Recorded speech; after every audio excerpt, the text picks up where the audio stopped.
how the rest of the games pan out. We've already had a pretty interesting set in the first half, right? These guys haven't shown very much just yet. I would say that they're still very reserved. They haven't gone all out. The second half and probably even the next day are when we're really going to start seeing the action pop out. Because when you start reaching a point of desperation, when you know I have to go for this win, that's when you really start playing for the big break plays.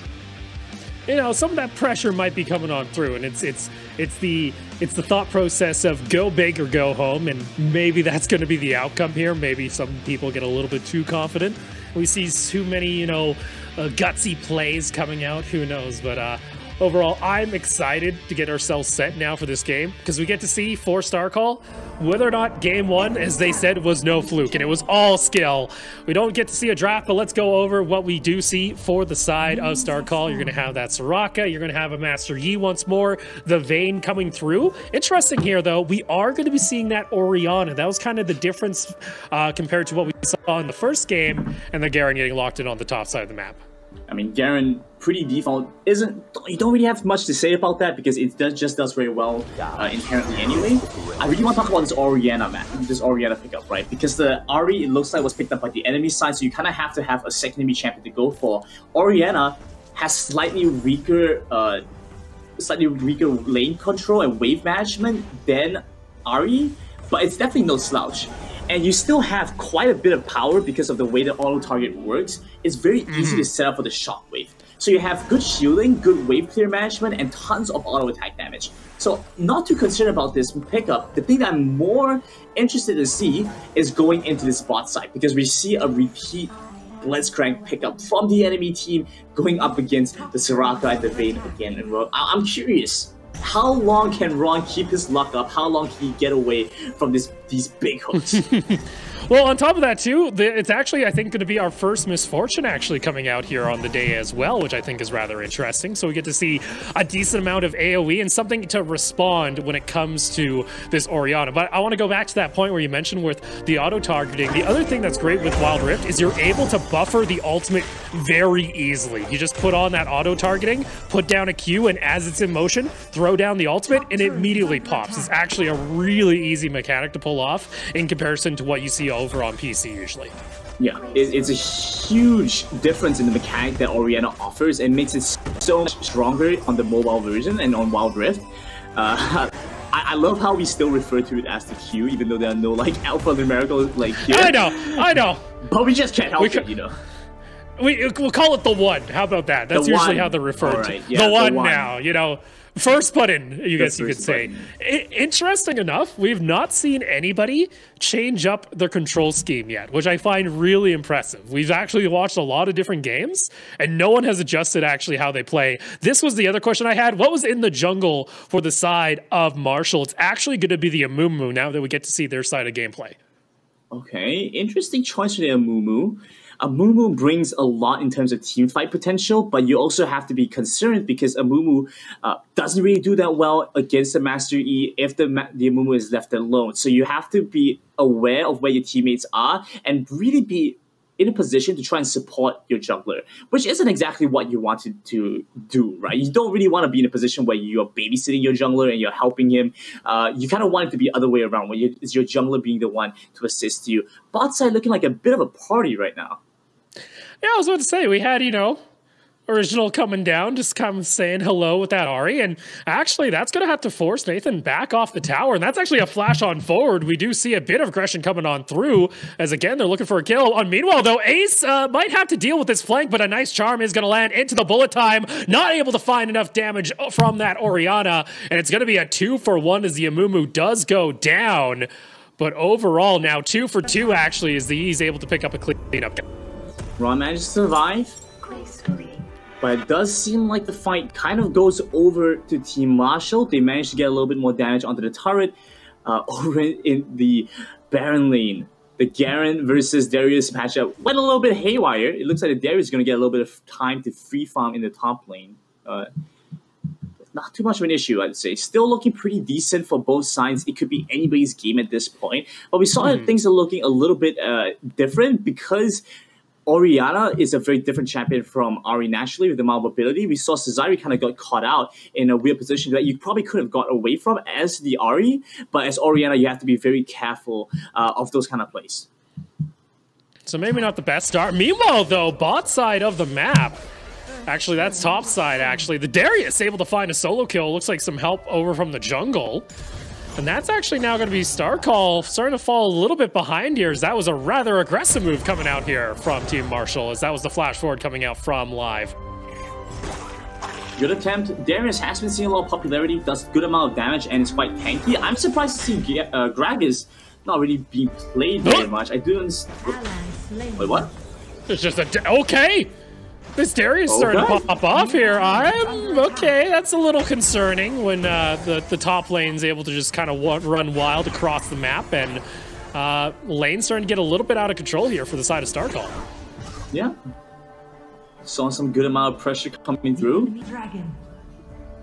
Being able to translate that into a dragon, so objectives definitely on the mind for Marshall.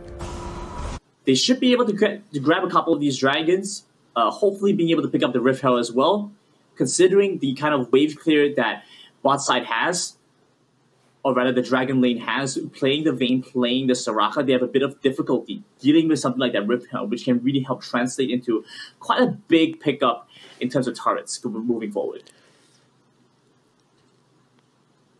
So overall, you know, STARCALL at the moment, we're not seeing them on their best foot, and they are going up against, you know, the likes of... a team comp that can be very deadly in an all-in fight, especially when you have a Misfortune, when you have an Amumu, and when you have a Darius that is solo killing, and you got a Blitzcrank that's able to find rocket hooks onto just that poor Soraka that has nowhere to run.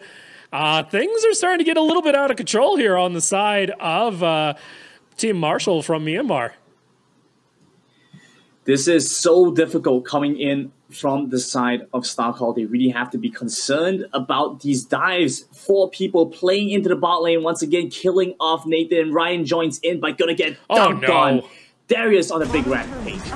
And we're just seeing now it's a bit of a, like you mentioned, rampage. It's a bit of a stampede starting to show through here as 4 members able to just collapse down, go ahead, pick up that outer tier tower. And the control of the map is starting to slip here for STARCALL. They got to try and find an answer here soon. At least being able to find a bit of a catch. Sezairi misses out on the shockwave. Oh, that's a bit tragic right there. The unfortunate ultimate. Maybe was hoping that the ball was going to go over onto that Garen a little bit earlier, but now that's another pickup here. And, you know, Team Marshall, you're now 9-2. Likely going to be starting to look at probably toward a decent-sized gold lead if you're able to, again, find another pick. And you know what? Team Marshall, they came to play here. Now 10-2 is the kill count. Really going very well for this pick composition, right? They're working with the Charm. They're working with the Darius pull. They're working with the Rocket Grab. All these tools within the kit, they can easily use those to find little pickoffs, 1 kill at a time. And it's snowballed to the point where now they have the strength to go for bigger team fights. Misfortune generally has less mobility, has a tougher time going into a lot of these fights, but being in such a safe position where they just have to go for the occasional catch, the 1 or 2 pickoffs, they never really have to worry too much about the Misfortune. This is a very far cry from how we saw TRUESHOT play. TRUESHOT had gone for something that required the AD carry to be the main damage source, right? They had 1 pickoff, but that wasn't a reliable pickoff. Whereas in this case, if you're Marshall, you stack 1, you stack 2, you stack a 3rd. You know, all these options are available to you. Ryan going for a 1v1 fight up against the Darius, has to flash away, loses a lot of health quickly. I'm gonna move over to the side, drops the ultimate, looking for a little bit more. It's a big fight coming through. This is messy to say the least, but in the end, it's going to be that Darius picking up 1, maybe 2, as unfortunately Daniel gets taken on down. It's a double kill. The Yi's going to fall as well. They are able to at least trade back some kills, but guess what? Original able to clean it up, and it is just a slaughter in the topside jungle. And guess what? Shelly's still up on the top side of the map. That Rift Herald's going to get another charge.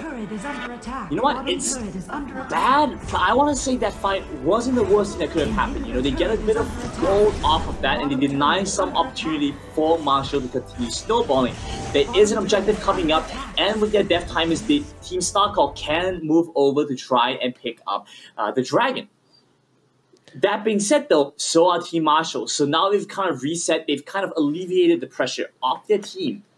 Whether or not STARCALL is able to capitalize off of this is an entirely different question, because it looks like Marshall are just one step ahead. They are in that position going for these picks.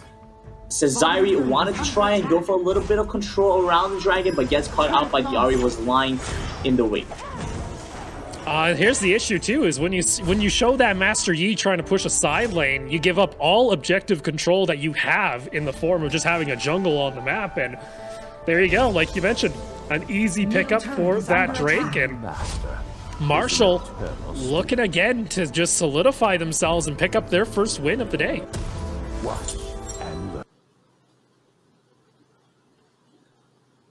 Good showing coming in from Marshall, really working very well with the individual champions.